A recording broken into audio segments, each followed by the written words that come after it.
Assalamualaikum everyone, hope you are doing well. It is a part 2 of our study tour और इस part में हम Meena dairy farm का जो है वो कम्प्लीटली विज़िट करेंगे। फ़र्स्ट ऑफ़ ऑल हमें ये स्टोरेज एरिया में लेकर गए जहाँ पर इन्होंने अपनी काउस की जो फ़ीड है वो स्टोर की हुई थी विद इंटरनेशनल प्रोटोकॉल्स के साथ। एंड देन हमें ये उस एरिया में लेकर गए जहाँ पर उनकी फ़ीड जो है वो एक कैबिन में तकरीबन 30,000 टन तक होती है और ये कैबिन जो है वो इनका तकरीबन 15 डेज़ के अंदर अंदर ख़त्म हो जाता है और इनके मुताबिक इनकी एक काऊ जो है वो दिन में तकरीबन 50 किलोग्राम जो है वो फ़ीड ले लेती है और इस फ़ीड को साइलेज कहते हैं जो स्पेशली इन काउज़ के लिए बनाई जाती है। और इनकी जो काउज़ हैं वो दिन में आई थिंक 3 टाइम्स जो है मिल्क प्रोड्यूस करती हैं।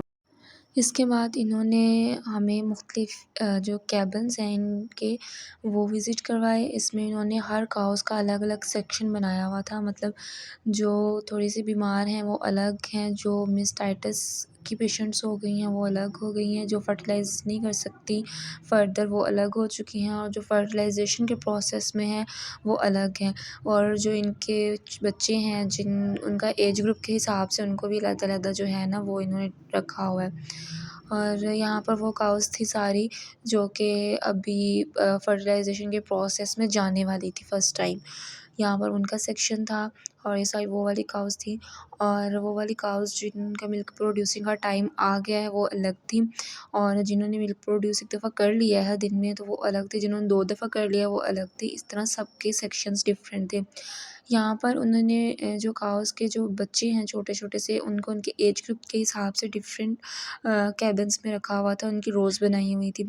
1 टू 5 डेज़ के अलग थे, 6 टू 15 डेज़ के अलग थे, ट्रांज़िशन ग्रुप और फिर अलग एक से अच्छी था। चीज़ ये भी थी कि इन्होंने डेयरी फार्म के अंदर ही हॉस्पिटल भी बनाया हुआ था, यानी जो काऊ कफ़ की कंडीशन में है वो हॉस्पिटल में ट्रांसफ़र कर दी जाती थी, या जिसको कोई भी मसला है या कोई भी बीमारी उसके अंदर आ गई है तो उसको हॉस्पिटल में ले जाते थे, वहाँ पर उसका ट्रीटमेंट करके उसको अलग से एक कैबिन था वहाँ पर रख देते थे। जो कफ़ वाली है वो अलहदा हो जाती थी, जो मास्टाइटिस वाली हैं वो अलहदा हो जाती थी। और यहाँ पर इन्होंने काउज़ के रेस्ट करने के लिए, उनके चलने फिरने के लिए एक बहुत ही कंफर्टेबल सी जगह बनाई हुई थी। यहाँ पर काउज़ चल फिर भी रही थी, कुछ रेस्ट कर रही थी, मतलब इनके लिए बहुत अच्छी जगह थी। और इस डेयरी फार्म के अंदर ही उन्होंने ड्रेनेज सिस्टम भी बनाया हुआ था अलग से। इस ड्रेनेज सिस्टम में जितनी भी एक्सक्रीशंस हैं काउज़ की वो जो है वो पास आउट कर दी जाती थी और यहाँ ही बायोगैस बन रही थी और फिर इन एक्सक्रीशंस को जो है वो बाहर के जो दूसरे लोग थे गाँव के खेत में भी वो भी यूज़ कर रहे थे और ये भी यूज़ कर रहे थे, ठीक हो गया। अब यहाँ पर हमें ये काउज़ के बारे में बता रहे थे कि फर्टिलाइज़ेशन के प्रोसेस में क्या होता है और इनको डिफरेंट सेक्शंस में क्यों डिवाइड किया गया है इनके एज ग्रुप के लिहाज से, छोटे जो काऊ के बच्चे हैं उनको।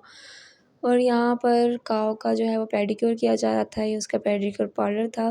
बेसिकली जो काऊ होती है उसके अगर ये पाँव या इसको टखने या जो भी कहते हैं, मुझे एग्ज़ैक्ट नेम नहीं पता, उसके अगर ये बड़े हो जाए ना तो उसको तो चलने ये में मिल्क की प्रॉब्लम वो होती है। अमाउंट प्रोड्यूस नहीं कर पाती जो इनको चाहिए होती है, इसलिए इनके पाँव को जो है वो टाइमली एक टाइम पीरियड के बाद जो है वो इनको ट्रिम कर दिया जाता है और ट्रिम करने के बाद इनके ऊपर कुछ सॉल्यूशंस वगैरह लगाए जाते हैं जिनसे इनकी जो कंडीशन है ना वो मेंटेन रहे।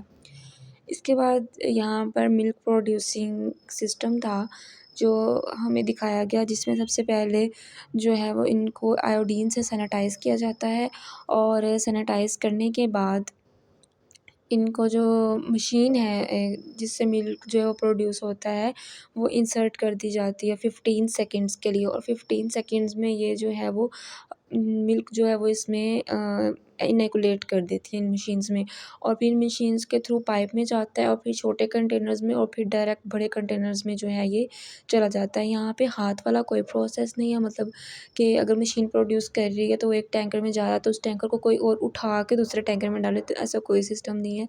ये डायरेक्ट छोटे टैंकर से बड़े टैंकर्स में जा रहा होता है और फिर वहाँ से पाइपलाइन के थ्रू जो है वो दूसरे इन नेस्ले के टैंकर्स में जाता है और फिर उनको जो है इनकी सप्लाई हो जाती है मिल्क की। और ये बड़े टैंकर्स थे जहाँ पर हमें बता दिया गया कि जो पाइपलाइन आ रही है वहाँ से, जहाँ पे से मिल्क काऊ प्रोड्यूस कर रही है, वो डायरेक्ट छोटे टैंकर से बड़े टैंकर्स में आ रही है और यहाँ से पाइपलाइन जाती है दूसरे टैंकर्स में जो नेस्ले वालों के होते हैं, फिर उनको सप्लाई कर दी जाती है। और ये इनकी मेजर लेबॉर्ट्री है जहाँ पर एफ्लाटॉक्सिन्स को टेस्ट किया जाता है और ऑब्जर्वेशन की जाती है कि कोई ऐसी चीज़ जो यहाँ पर काउस को डिस्टर्ब कर रही हो या उनकी मिल्क प्रोड्यूसिंग को डिस्टर्ब कर रही हो वो तो नहीं है। मतलब इस चीज़ के ऑब्जर्वेशन के लिए ये लेबॉर्ट्री यूज़ की जाती थी।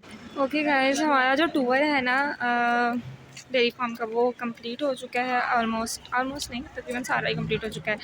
अब हमें लंच के लिए लेके जाया जा रहा है और लिटरली मेरी टांगों में इतनी शदीद दर्द हो गई है कि मैं चलने के काबिल नहीं रही। हालांकि मैंने जॉगर्स वेयर किए हुए थे, लेकिन उसके बावजूद इतनी पाँव में दर्द है और साथ कमर में भी दर्द, इतने बुरे हालात हो गए हैं यहाँ पर। खैर, अब लंच करते हैं और फिर उसके बाद लेते हैं, ठीक है। मुझे ना गर्मी भी लगना शुरू हो गई है क्योंकि सुबह जो है वो इतनी सर्दी थी मैं ना बहुत ज़्यादा थी। मैं ये ना इसको ही लगती है, मुझे नहीं लगती। इसके पास ना फैट लेयर्स एक्स्ट्रा अमाउंट में है। एक्स्ट्रा में मोटी, मेरे पास कुछ भी नहीं, मोटी कह रही हूँ। मेरे पास फैट लेयर्स नहीं है, इस वजह से मुझे सर्दी ज़्यादा लगती है। और मैंने सुबह गर्म स्टॉलर जो है वो लेके आई थी कि गर्मी लगे, सर्दी ना लगे मुझे। और लेकिन इस टाइम पर इतनी धूप है और अब मुझे गर्मी लगना शुरू हो गई। कुछ हमने बहुत ज़्यादा एक्सपीरियंस हमारे चला। और अभी हमने आपको इस डेयरी फार्म के रिव्यूज़ देने हैं, लेकिन वो हम लंच के बाद देंगे। हाँ, और हम बताएंगे इसमें क्या क्या स्पेशल था, अदर डेयरी फार्म्स की निस्बत इसमें क्या ज़्यादा अच्छा था, ठीक है। वो हम आज आपको ना सारा डिटेल में बताएंगे। खैर, पहले हम करेंगे लंच और उसके बाद हम ढेर सारी बातें करेंगे, ठीक है। और मैं आपको सारा रिव्यू दूँगी और हम डेयरी फार्म में क्यों आए ये भी बताऊँगी, ठीक है। Stay tune with me. Lunch के बाद मिलते हैं हम। गाइस, ये वो एरिया है जहाँ पर हमें लंच प्रोवाइड किया जा रहा है। अब हमने कहा अदिबा कहाँ बैठे? यहाँ पे वो अंदर लगा हुआ है, वो अंदर है। अच्छा, खाना हमारा अंदर है। वो ये दूसरा सिस्टम है शायद। जी बिल्कुल, ठीक हो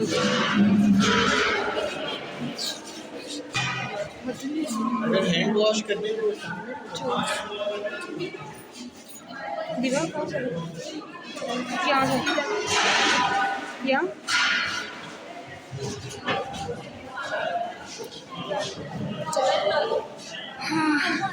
आफ्टर लॉन्ग टाइम, मतलब पूरे दिन के बाद हम अब बैठे हैं यहाँ। गाइस, मैं और दिवा यहाँ आके बैठ चुके हैं। देखिए, अब हम लंच करने लगे। लंच टाइम है, ये लोग हमें अब लंच करवाने लगे। लेट्स सी, देखते हैं कि लंच में क्या है। हमें फिलहाल ना प्लेट और चम्मच नज़र आ रहा है, तो हम गैस करेंगे ना बिरयानी होगी। अल्लाह करे हो, वो तो सबकी फेवरेट होती है। Biryani is my most favourite thing, लेकिन मुझे सबसे ज़्यादा अपने घर की बिरयानी पसंद है। गाइस, हमारा खाना जो है वो आ चुका है। चाइनीज़ दिया इन्होंने हमें, चाइनीज़। लेकिन मैं इमेजिन कर रही थी कि बिरयानी होगी क्योंकि बिरयानी मुझे बहुत ज़्यादा पसंद है। चाइनीज़ मुझे इतना अच्छा नहीं लगता। चलो, मिसेस अदीबा स्ट्रीक्स बनाते हुए खाने की। दीपा खा लें पाप। मैं नहीं खाती हूँ, क्लियर करके थोड़ा सा। ये दीपा की लेटेस्ट ने कुछ भी नहीं खाया सिवाय 1-2 बाइट्स के, कुछ भी नहीं खाया। और मैं इतनी अच्छी बच्चों की मैंने आधी प्लेट खाई है। और जो हमारे टीचर्स हैं माशाल्लाह वो बहुत अच्छे बच्चे हैं, उन्होंने सारी प्लेट फिनिश किया। इनका फिर जो सॉस रह गई है और उनकी सारी ही फिनिश है। Ma'am you are very good girl, you are very bad Deepa. कोई बात नहीं। एंड मैं ना न्यूट्रल में वो लाइक करती हूँ। मैं ज़्यादा ही ये ना हमें डेयरी फार्म वालों ने चाय दी है, अपने जो ना वो मिल्क प्रोड्यूस की है ना, उस मिल्क की चाय दी है। और ये चाय बहुत मज़े की है। मिल्क का मुझे टेस्ट नहीं पता चाय अच्छी है। खाना वगैरह खा लिया है, खाना वगैरह खा के चाय पी कर और अब हम बाहर आ गए हैं। यहाँ पर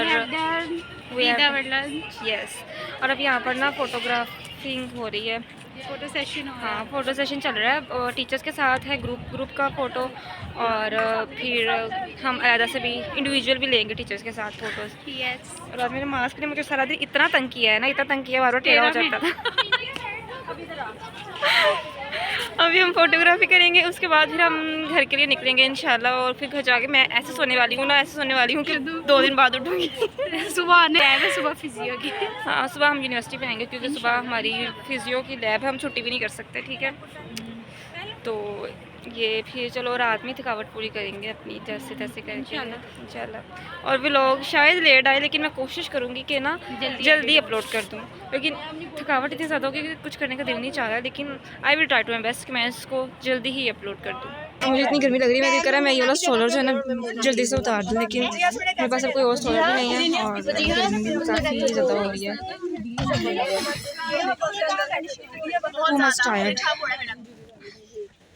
दीपा के फ़ोन की ना गाइस बैटरी जो है ना 3% है, और 3% बैटरी में जो ये है ना, ये लड़की फ़ोन यूज़ करी है। यस 60 मैंने नहीं लेनी। देख लें, और मैं बेचारी डर जाती, मेरी 12% बैटरी रिमेनिंग है और बड़े बुरे हालात चल रहे हैं। अब मैं इसको फ़ोन को यूज़ नहीं करने वाली।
मैंने लाफिज कहा ही नहीं, बाकी सबने गाइस मेरी तरफ से okay take care bye viewers, take care bye bye bye love you. हम लोग आपको पिछला व्लॉग भी सेंड करेंगे। पिछला कौन सा जो बनाएंगे कभी अपकमिंग व्लॉग।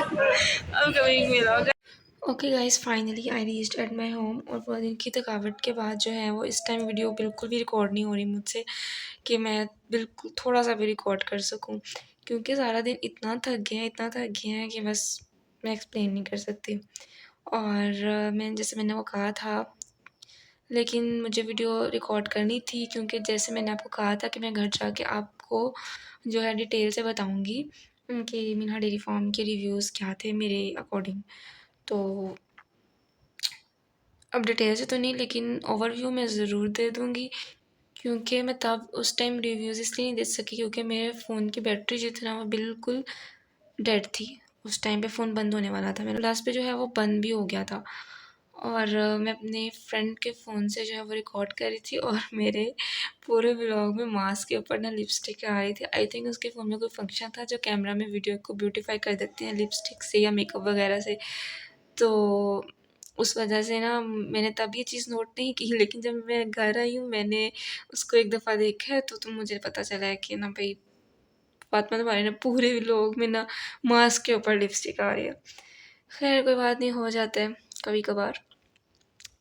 अच्छा, मीना डेयरी फार्म जो है वो बाकी डेयरी फार्म की निस्बत इसलिए अच्छा है, वहाँ पर जो इंटरनेशनल स्टैंडर्ड्स जो हैं वो फॉलो किए जा रहे हैं, उनके प्रोटोकॉल्स, उनके रूल्स एंड रेगुलेशंस को अप्लाई किया जा रहा है और वहाँ पर हर चीज़ जो है वो अच्छे से ऑर्गेनाइज़ हुई है। ये चीज़ जो मुझे उसकी बहुत पसंद आई है। और वहाँ पर जो मिल्क की प्रोड्यूसिंग है वो एक्चुअल में इतनी सफाई से हो रही है, मतलब कोई इसमें हाथों का यूज़ नहीं हो रहा। कोई हमारे पास कोई जैसे कहते हैं ना, कोई बीमार गाय का दूध नहीं है। हर चीज़ जो है ना वो बिल्कुल मैनेजेबल थी वहाँ पर, इसलिए वो मुझे बहुत अच्छा लगा। और अब आपने मुझे कमेंट सेक्शन में ये बताना है कि आपको स्टडी टूर्स अच्छे लगते हैं या दूसरे टूर्स। मुझे स्टडी टूर्स अच्छे लगते हैं क्योंकि मैंने स्टडी टूर्स में बहुत ज़्यादा नॉलेज गेन किया, इन्फॉर्मेशन हासिल की, इंजॉय भी किया। ये सारी चीज़ें बहुत अच्छे तरीके से हुई हैं और इसमें सबसे ज़्यादा इम्पोर्टेंट रोल हमारे टीचर्स का है, जिन्होंने हर चीज़ को बहुत अच्छे से ऑर्गेनाइज़ किया और हमारे लिए इतना अच्छा टूर जो है वो अरेंज किया। और मुझे कमेंट सेक्शन में लाज़मी बताना है कि आपको कौन से टूर्स पसंद हैं, स्टडी टूर्स या दूसरे टूर्स। और मुझे दुआओं में याद रखिएगा। मिलते हैं नेक्स्ट वीडियो में, तब तक के लिए अल्लाह हाफ़िज़।